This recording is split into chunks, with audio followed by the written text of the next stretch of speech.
What up? This is Robert Ory. Ory, three-pointer. Buries it. You might know me as Big Shot Bob. To Ory for three. Oh, unbelievable. This guy is off the charts. What's going on, Big Shot Bob? Robert Ory from downtown. All right. Let's do this one more time this week. It is the shoot around. If you ever have a question for Mr. Robert Ory or any of us, or just nonsense you want us to talk about because you think it's fun, we're at Big Shot Bob Pod all over the place. Big Shot Bob Pod at Gmail. You can shoot us your thoughts. Let us know what you got going on. I had a couple people forward me Kobe story this week. You'll see a ton of these out, but Kobe Bryant's Staples Center locker is hitting the auction block. The locker was set to be destroyed during the renovations of the Staples Center in 2018. It was saved by a maintenance worker who realized that was Kobe's locker. And they pulled it aside, and it's projected to fetch about $1 million. I don't know how much of it the maintenance worker gets, but you should give that man all of it if you're going to make $1 million on something you all were ready to rip apart. 50%. Those lockers are like, what are NBA lockers like? I've seen all different like styles of lockers in different locker rooms. The one that's going up on the auction block for Kobe didn't look very big. Looked kind of tiny. He had two lockers. Like, he and Shaq had two lockers. The rest of us had one. Like, what can you even get in those? Because it is like there's not a lot of room. They're bigger now. When they remodeled them, they made them a little bit wider. Yeah, but it's not much. If you really think about it, what do you really keep in a locker? What, like shoes, a change of clothes, maybe? All you kept was like some deodorant. Deodorant, body wash, lotion. And now they provide all that stuff, so you don't really keep it most of the time you bring it with you. So a lot of guys, nowadays these guys they wear like 20 pairs of shoes during the game. Like, you go in my locker, it wasn't nothing but fucking dust and cobwebs because I keep shit in my locker. Mm-mm. I mean, I've seen the lockers done up now though in some locker rooms where they have they'll do the TVs on top of them. Guys will put their fucking PlayStations in there and their Xbox, and they'll sit in there and game before. That all started in Portland. Portland, they had with the owner there, he had the best lockers, he had the best plane. So it's always a trickle down effect. So you did A, okay, we do A and B. Yeah, we're gonna up it. You learn from what makes players happy. So I think the Laker locker room is just playing, because this is a place of business. You want to play PlayStation, go home and play PlayStation. You know what I mean? Yeah. What was the nicest locker room you were in? Do you remember? Either a team you played for or somebody you visited? Was it Portland? It was weird. Denver. I remember when we went in Denver's locker room, and that was the first one I ever been in where it had carpet on the floor, they had their logo on the floor, and all the guys had these huge lockers, and they had their own little iPads in the lockers so they can watch the film or something. Denver's locker room was nice. Yeah, that's cool. Yeah. Major League Baseball players get nice lockers too. That's pretty cool. They put a bunch of those there. So. Hey, y'all, my wife has been watching that All-American, whatever the Dallas Cowboy thing documentary. Chili, the DCC. Yeah. Fuck, their locker room is even fucking nice. I saw that shit, I'm like, damn, they got a nice locker room. That's Jerry. That's the Cowboys. That's Jerry, man. Yeah. That's Jerry world, man. One thing Jerry knows how to do well is spend money frivolously. He's an expert at that. Question for Kate. How much is that team going to sell for? You hear he's up on the auction block. Well, come on. Who? The Cowboys. On what auction block? He's thinking about selling them. Who, Jerry? Yeah. Yeah, right. Jerry won't even hire a general manager. He's going to sell the team? Come on now. It's the most valuable franchise in all of sports. It sure is, which is crazy. I thought the Barcelona team was the soccer team. It might be close. But the Dallas Cowboys are the most valuable. Stupid Cowboys. All right, Rob, the one thing I've always dreamed about if I hit the lottery or hit it rich, you know what I always wanted? Let me guess. A Ferrari, a mansion in the hills, a butler, a maid. You know what? I'm going to say yes to all of those, but the one thing that I always really wanted, personal chef.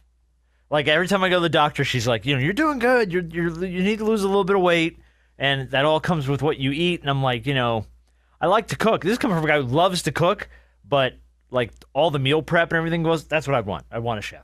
No, my friend. You don't need all that. What you need is Factor Meals. Factor Meals, they're fresh, they're never frozen, and they're dietitian approved and ready to eat in just 2 minutes.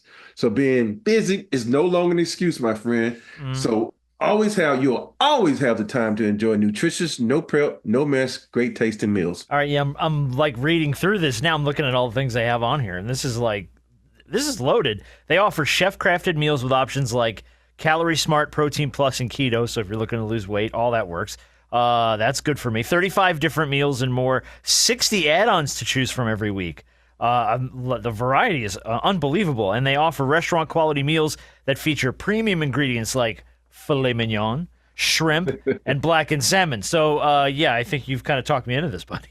Hey, stop me right there. Blackened salmon. That's my favorite. Dude, love it, man. And you think about it. We always talk about dad bods. You know what? Dad bods. Think about it. I'm not allowed to mess up the kitchen if I'm getting rid of my dad bod. So factor this in.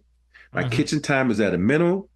Factor meals are ready in 2 minutes. Think that, 2 minutes. No shopping, prepping, cooking, and our favorite, no cleaning up. Thank you. And you get to choose from 6 menu preferences to help you manage calories, maximize protein intake, avoid meat if you're that type of person, or simply eat well balanced.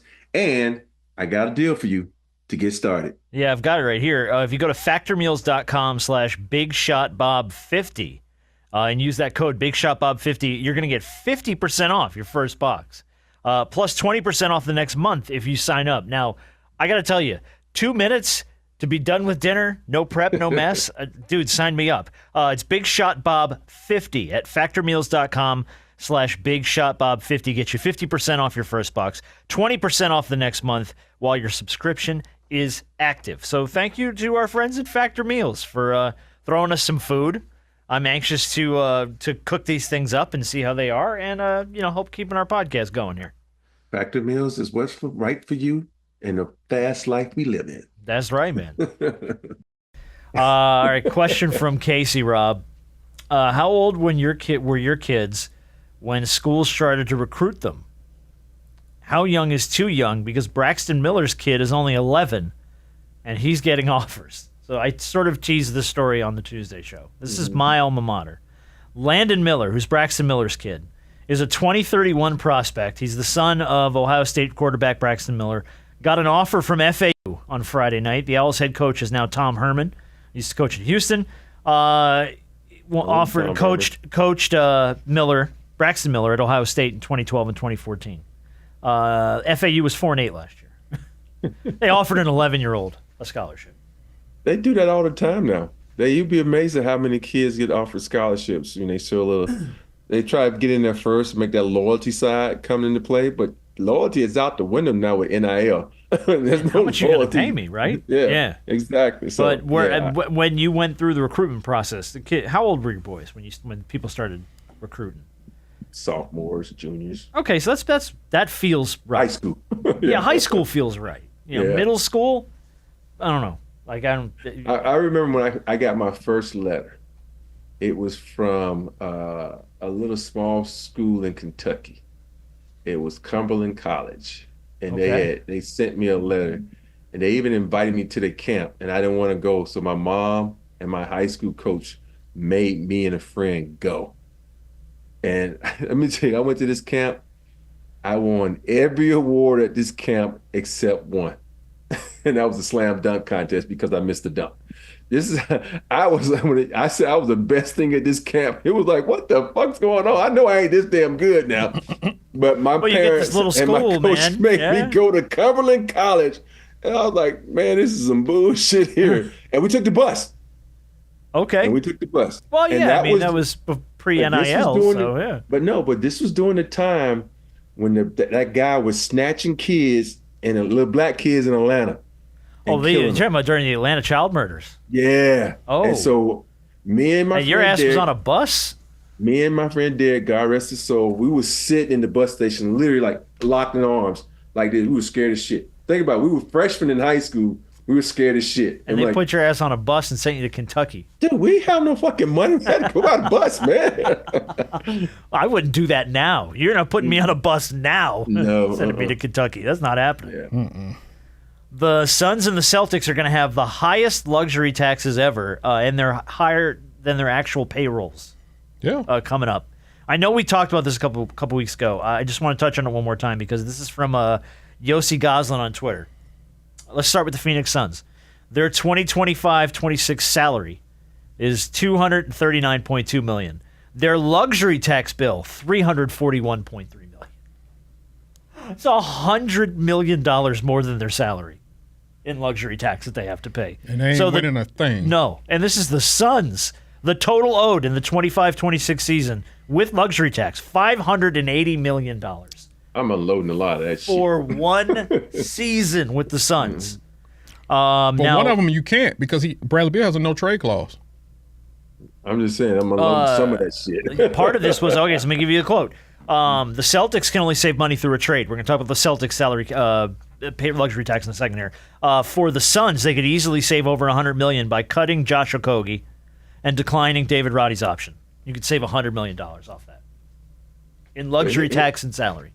Is the Celtics one current? Because what's his name, Hauser, whatever his name is. Yeah, someone he just signed a new deal. Yeah, someone just got up. So I mean, this may have happened before that, but right now, as it stands, the 25-26 salary for the Boston Celtics is $232.8 million.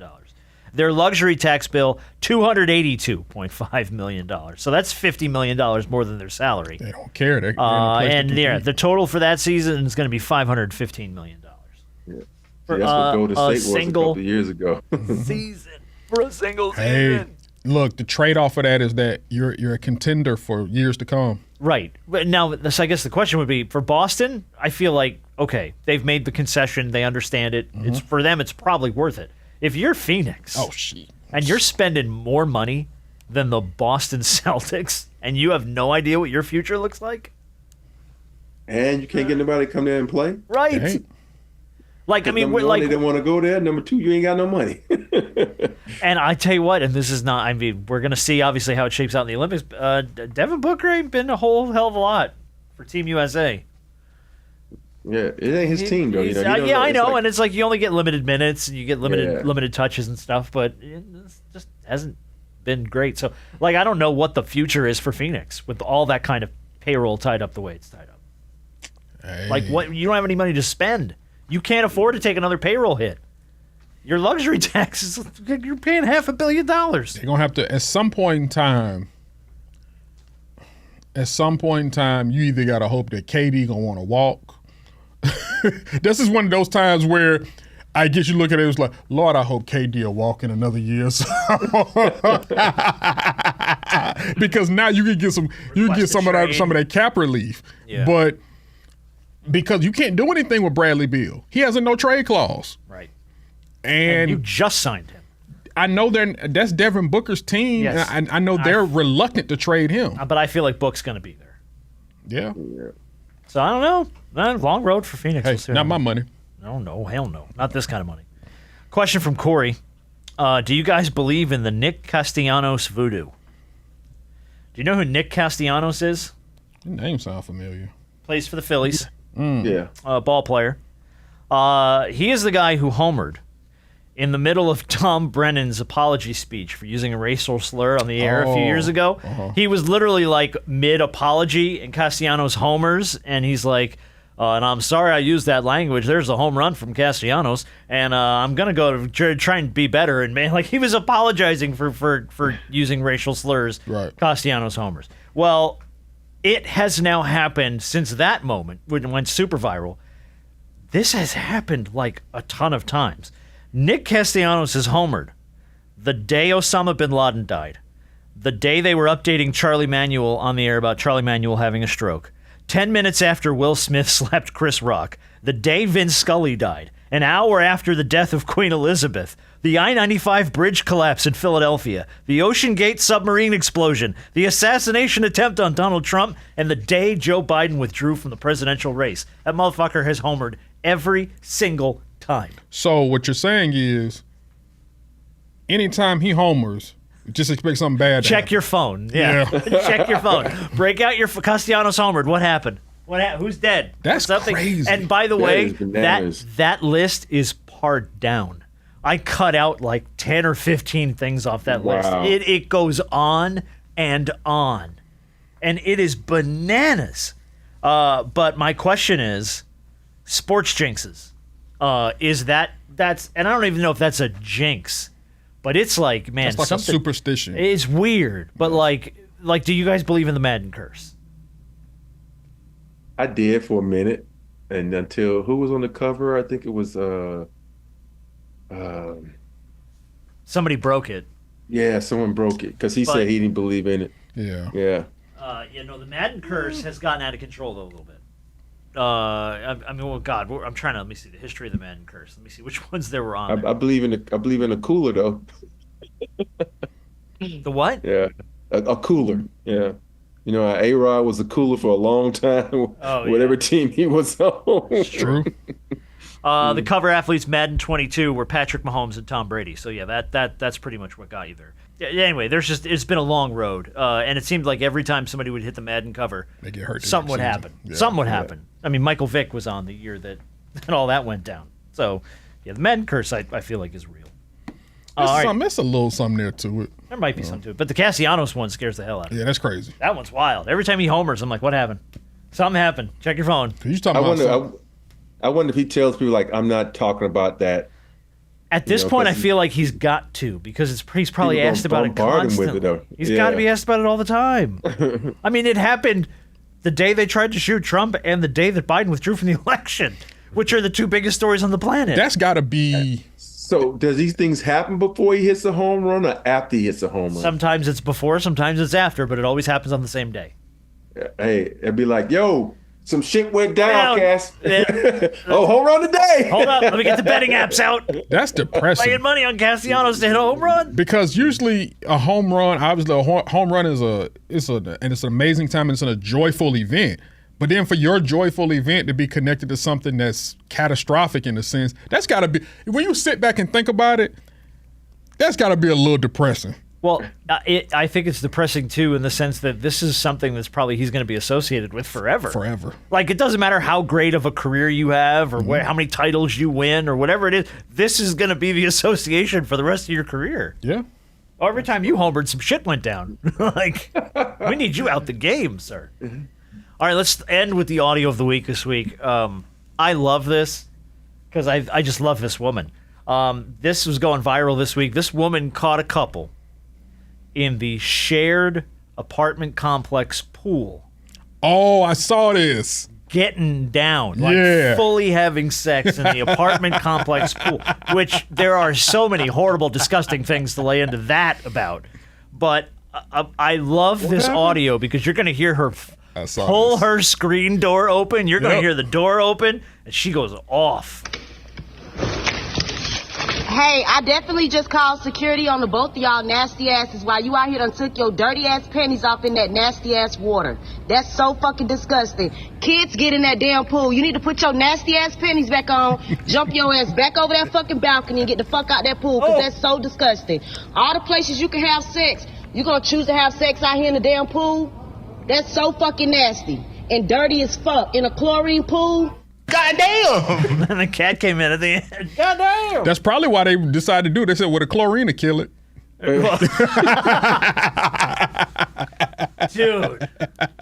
Dude. Hey, first of all, I don't know what it's killing, but it's. Hey, that chlorine it's being put to work today, boy. When you see the name of this week's shoot around episode called "The Chlorine Will Kill It," then you'll know why. Oh no! So my question attached to this is, where's the craziest place you either did the deed or caught somebody doing the deed? I plead the fifth. Okay. Yeah. Take it. but who hasn't done it in the pool though? You know what I'm saying? No. You haven't done it in your In own pool? the pool? No. For starters, hold on. Slow the fuck down. In your pool? Again, I ain't got a pool. You ain't got a pool? No, we ain't got no pool. I did not play any years in the NBA, so no, I do not have a pool. I do But not. think about it. You in high school, and I used to be a lifeguard. Yes, I'm a black man who can swim. I used to teach swimming lessons. Okay. I can swim. And so too. I had the keys Black crime. Oh, sorry. I got it. to the pool. And so me and my girlfriend, we went skinny dipping at the pool. Well, then that's always one thing leads to another, I'm sure. So you know. So We did have sex in we the used to live. When I was in college, we lived in an apartment complex by FAU in Boca, and it was so weird because you had college kids, and like traditionally Boca Raton, Florida, is full of retired people, like old retired folks. It is not cheap to live in Boca Raton. The fact that there's a college campus in that city makes no sense. So the apartment complex I lived in was like older folks and college kids. And the older folks would consistently catch the college kids having sex in the hot tub. It never failed. And we would get notices on our door, if you are under this age, you need to have. And then one night, me and a couple of our buddies were walking back from the pool, caught an old couple having sex in the hot tub, walked right down to the office and was like, yo, you need to kind of broaden your horizons here because That's crazy. old folks are blaming it on us. And yeah, it was them. But no, I never, that alone has made me never want to get into a hot tub. Just because I'm terrified of the disgustingness that is floating around in a hot tub. Yeah, it's like you say, oh, let's say, the thing is like, I'm like, you try it, but it's no fun. No, it's no fun. it doesn't seem like fun. It's no fun. It's like sex soup. It's just hot sex soup, and you're like, I don't want to. Fun, but just like one thing, so you want to try it because you sex in the pool. That's like if you ever get a private plane, the first thing I'm doing and I don't get on a private plane, I'm joining the Mile High Club. So. But I don't do private planes. So basically, you're not joining the Mile High Club. I'm never joining the Mile High Club. That's never happening. You're not getting me on a private plane, and Candace won't do it on Delta Flight 28. Okay, I got it.